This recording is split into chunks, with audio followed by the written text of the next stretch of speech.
it's monumental for me. My I guess generation upbringing was we just didn't do therapy. We didn't do help. We didn't do it. You kind of be happy. You have so much to be happy about. And I was like, but there's still so much out there on such varying levels. And so a big part of it is I had what helped me get through my stuff. But I was like, but if anyone comes to me and says, hey, I resonate, like, where did you go for help? I'm like, I'm very specific. Like, mine are very specific things. My clouds, eventually, yes, I'll get deeper and I can tell my daughter what was the actual reason of the cloud, and I go to therapy for those.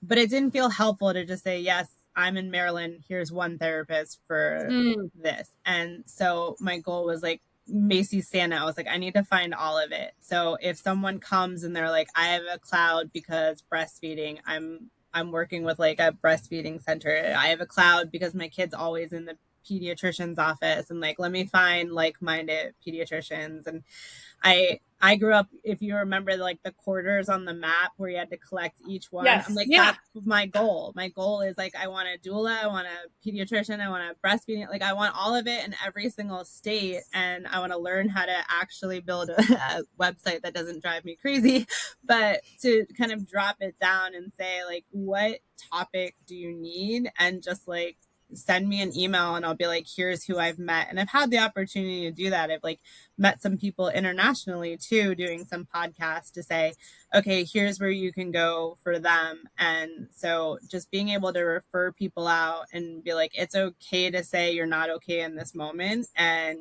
that there is help out there. And when a cloud comes, we do feel really alone, but trying to kind of break that. And also talking to people about like preparing for it and admitting it. So a big thing is what I'm trying to do is like just be honest about like, if a cloud comes, and my husband's learned not to ask me what can I do for you, because in that moment I would have no way of answering. So we've sort of, that was my whole approach to parenting, was how do we get prepared knowing it's going to be hard, and like set it up and admit that it might be hard coming down the line. So getting yourself ready, having that support with you. And that's what I'm really trying to kind of build in all of this. So your mission, that, go ahead, Melissa.